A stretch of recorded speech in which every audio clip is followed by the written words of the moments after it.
Hello,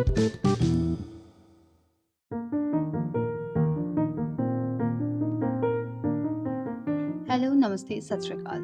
मैं हूं अपराजिता सिंह और आपका स्वागत है फिर से मेरे इस पॉडकास्ट अपराव व्यक्ति में। यहाँ आप सुनते हैं मेरे लिखे हुए किस्से, कहानियाँ, कविताएं और मेरे हाई एंड विचार जो अपनी रोजमर्रा की बातों से निकले हुए उधेड़पुन से आते हैं। मेरा आज का ये पॉडकास्ट एपिसोड है मेरे इस साल के अनुभवों के बारे में। So consider it my year rap for 2023, like Spotify created year rap for its users. इसमें मैं अपनी इस साल की सबसे महत्वपूर्ण सीखों को आप सभी के साथ में साझा करने जा रही हूँ। I love this entire year because I discovered a different angle of looking at myself. और इस दौरान मुझे वो खुशी महसूस हुई जो कि शायद पिछले कुछ वर्षों में धूमिल हो गई थी। इस वर्ष अपने करियर और अपने निजी जीवन में मैंने कई सारे टफ कॉल्स लिए, जैसे नौकरी छोड़ बिजनेस का रास्ता इख्तियार करना, कल क्या होगा के भूत से बचकर मैं खुद जीवन को कैसे जीना चाहती हूँ वो निर्णय लेना, अपने जीवन की बागडोर पूर्णतः अपने हाथों में लेना, और सबसे महत्वपूर्ण किसी और को मुझसे क्या चाहिए इसके पहले मुझे खुद से क्या चाहिए वो जानने की कोशिश करना। While reading probably the last book of this year, Men Are From Mars and Women Are From Venus, I realized how my wireframing as a girl and how the life I lived changed my perception towards different situations, people and things. लड़कियों को normally शुरुआत से केवल सबका ध्यान रखना, सबसे प्रेम से बात करना, सबकी इच्छाओं के अनुसार रहना, सलीके और नियमों को पालन करना और किसी को ठेस ना पहुंचे ऐसा व्यवहार करना ही सिखाया जाता है।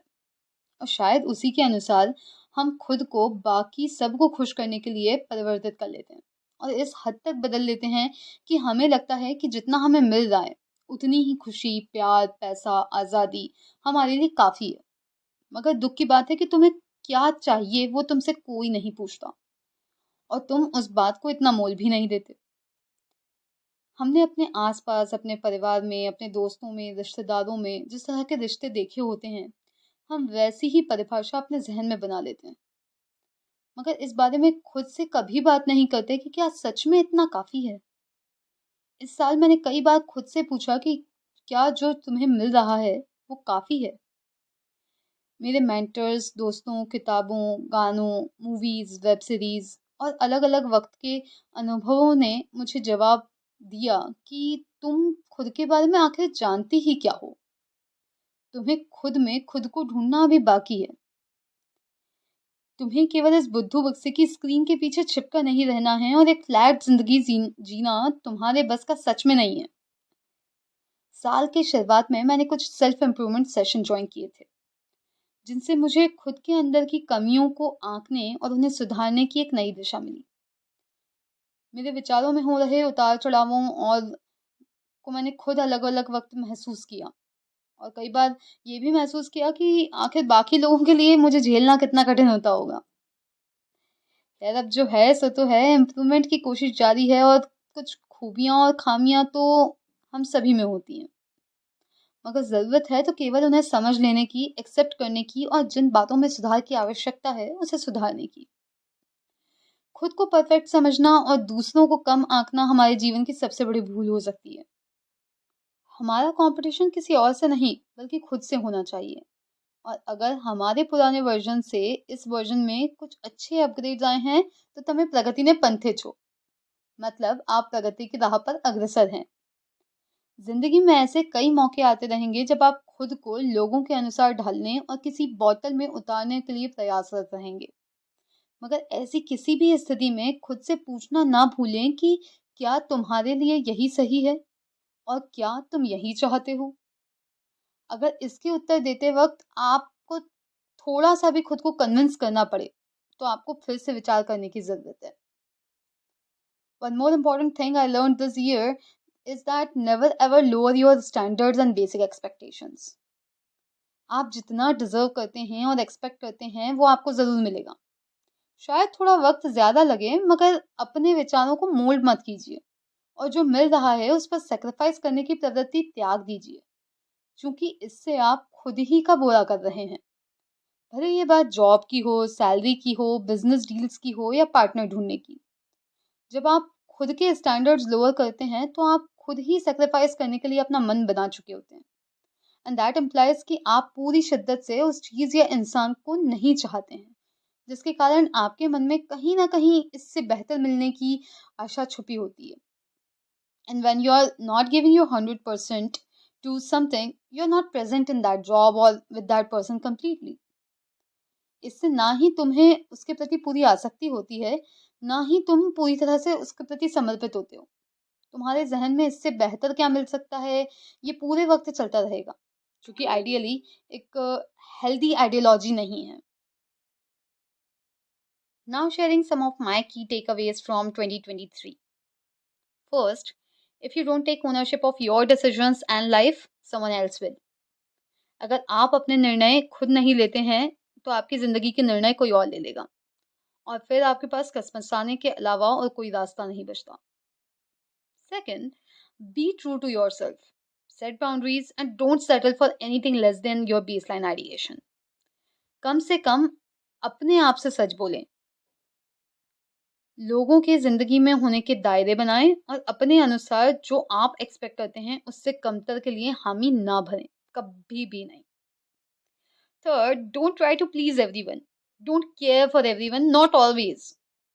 You should be your first priority and foremost priority. सबको खुश रखने की कोशिश बिल्कुल ना करें। आप कुछ भी कर लें, सबको कभी भी खुश नहीं रख सकते, और सबको खुश रखने में शायद आप अपनी खुशियों को नज़रअंदाज कर दें। आपकी खुशी आपकी पहली प्रायोरिटी होनी चाहिए, क्योंकि आप हैं तो सब कुछ है, वरना कुछ भी नहीं, कुछ भी नहीं।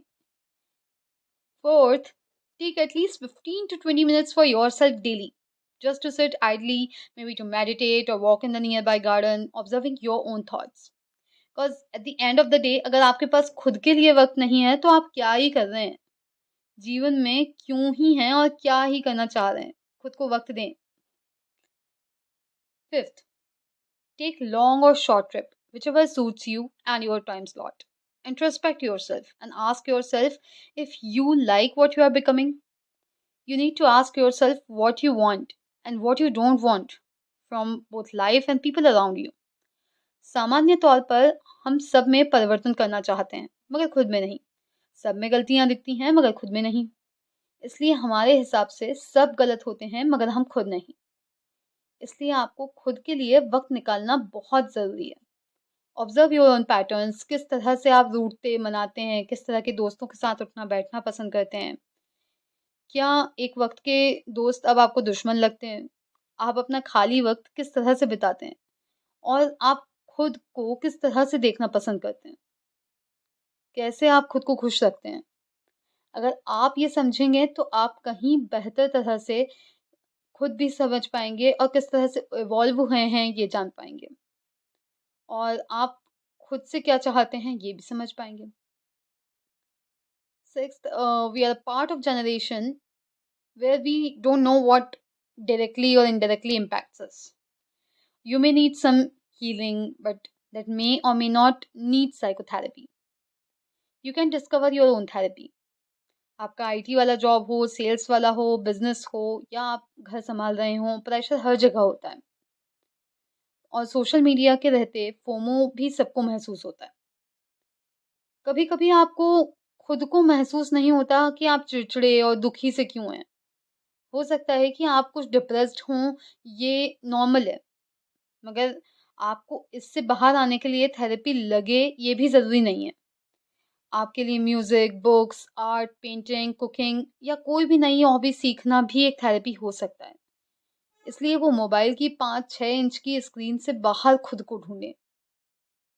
Next, read more, listen more and observe more to grow wiser. अगर किताबें पसंद हैं तो वो पढ़ें, पॉडकास्ट पसंद है तो वो सुनें, ऑडियो बुक्स पसंद हों तो उस पे जाएं, और जब थक जाएं तो बाहर आकर रोड पर चल रहे लोगों, चलती गाड़ियों को, छोटे बच्चों को, पशु पक्षियों को ऑब्जर्व करें। अपने ऑब्जर्वेशंस को, अपनी भावनाओं को एक छोटी डायरी में लिखें। कभी कभी पढ़ के भी देख लें, ये भी उतना ही ज़रूरी है जितना हमारे लिए फ़ोन में स्क्रॉल करते हुए अपडेटेड रहने के लिए नए ट्रेंड्स देखना है। खुद से जुड़ने के लिए अपने आसपास के वातावरण से जुड़े रहना बहुत ज़रूरी है।